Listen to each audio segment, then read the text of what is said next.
You already know something is off. You feel it in the way certain conversations leave you drained. You feel it in the silence after an argument that never really gets resolved. You feel it in the way you smile at family gatherings while something deep inside you quietly aches. And the scary part is, most people never figure out why they feel this way until years of damage have already been done. Today we are going to talk about something that almost nobody talks about honestly. We are going to talk about how family conflict does not just create bad memories. It silently, invisibly, systematically dismantles your ability to trust the people you love most. And once that trust breaks down in ways you cannot see, everything else in your life starts to follow. Now before we go further, I want to be real with you. If you are already feeling the weight of this, if you have already been trying to figure out why your family relationships feel so complicated, or why you keep hitting the same walls over and over again, there is a program linked down below in the video description that has helped thousands of people work through exactly this. Look, most people wait until things completely fall apart before they do something about it. Do not be most people. The people who take action early are the ones who actually change their story.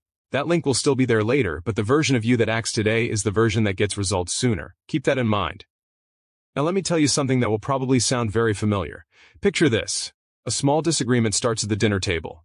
Maybe it is about something genuinely small. A chore that was not done, a plan that changed, a decision that was not communicated, and within minutes it escalates. Voices rise. Someone says something they cannot take back, and then it stops. Not because it is resolved, but because everyone is tired. Everyone retreats to their corners, and life continues. The dishes get washed, the TV gets turned on, and everyone pretends it did not happen.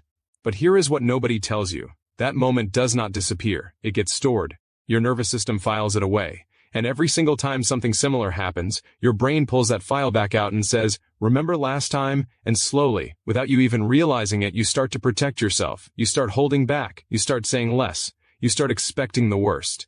Not because you want to, but because your brain is trying to keep you safe from getting hurt again. This is the first way family conflicts secretly destroy emotional trust. Not through the big blow-ups, through the accumulation of hundreds of small unresolved moments that your nervous system never forgets. And here is where it gets really painful. The people who experience this the most deeply are usually the ones who care the most. If you find yourself replaying arguments in your head for days afterward, if you find yourself rehearsing what you should have said, if you find yourself lying awake at night wondering why the people who are supposed to know you the best seem to understand you the least, that is not weakness. That is what happens when someone with a deep capacity for connection keeps running into walls. Research consistently shows that families with unresolved conflict patterns produce individuals who struggle with emotional regulation, self-worth, and the ability to form secure relationships outside the home. We are not talking about rare extreme situations. We are talking about the everyday friction that most families treat as completely normal. The sharp comment that nobody addresses. The dismissal that gets brushed off as a joke. The apology that never actually comes. These things compound. And the compounding is what breaks trust. Think about what trust actually is. Trust is the accumulated evidence your brain has collected that says, this person is safe, this person will not hurt me, this person will show up for me. Every time a conflict happens and gets swept under the rug, that evidence starts to contradict itself. And your brain, which is always trying to create a coherent story, starts to resolve that contradiction in the only way it can. It starts telling you to pull back. Trust less, expect less, protect yourself more. And here is the devastating part. You do not even feel it happening. You just wake up one day and realize you feel emotionally distant from your family. You love them. But there is this glass wall between you and them that nobody put up consciously and nobody knows how to take down. That glass wall is the accumulation of every unresolved conflict, every unspoken truth, every moment of pain that got buried instead of addressed. Now let me shift for a second because this is important.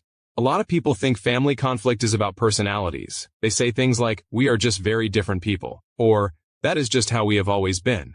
And I understand why it feels that way. But the people who have actually done the work, the ones who have invested real time and real energy into understanding and repairing these patterns, they will tell you that the personality differences were never the real problem. The real problem was never having a framework for how to move through conflict without leaving emotional destruction in the wake. Studies in family psychology show that families who learn how to navigate conflict constructively see measurable improvements in emotional closeness, communication, mental health, and even physical health within months, not years.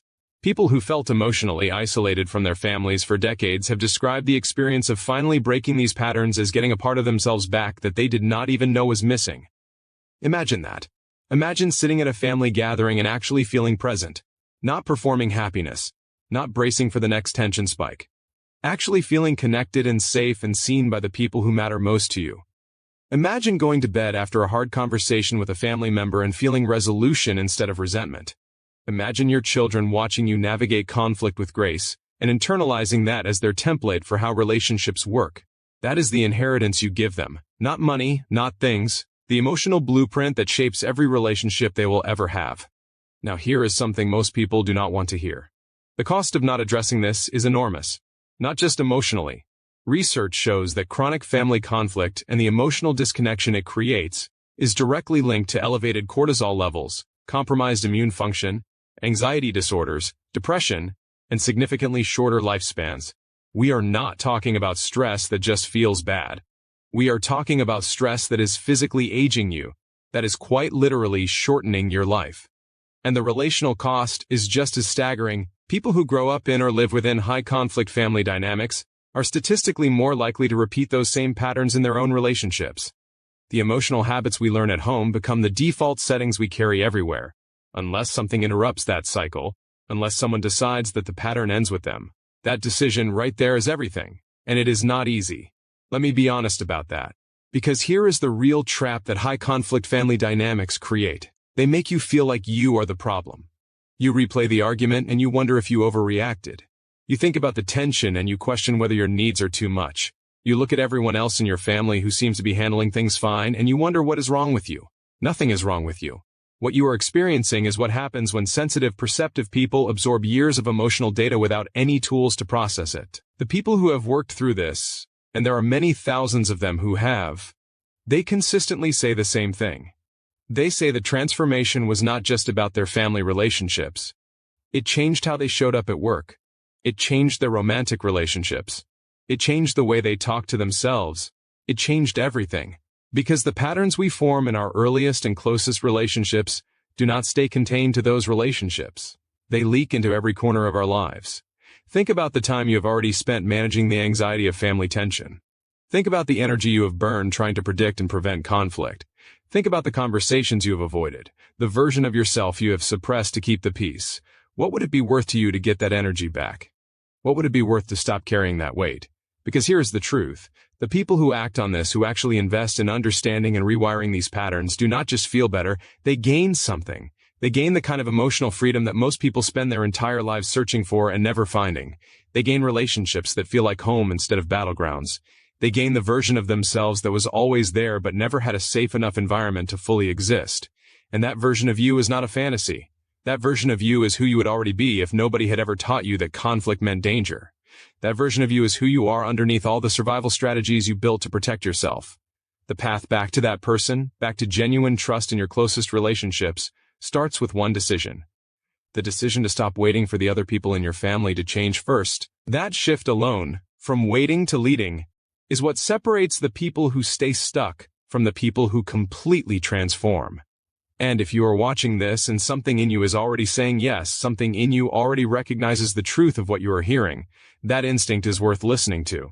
Because that instinct is the part of you that is done with the old story. The program linked down below in the video description exists for exactly this moment. For the person who is done waiting for things to magically get better on their own. For the person who is ready to understand not just what is happening in their family dynamics, but why it is happening and what to actually do about it. This is not for people who are comfortable staying where they are. This is for people who are genuinely ready to change. If that is you, the link is below. Take the next step before you convince yourself to wait a little longer. Because a little longer has already cost you enough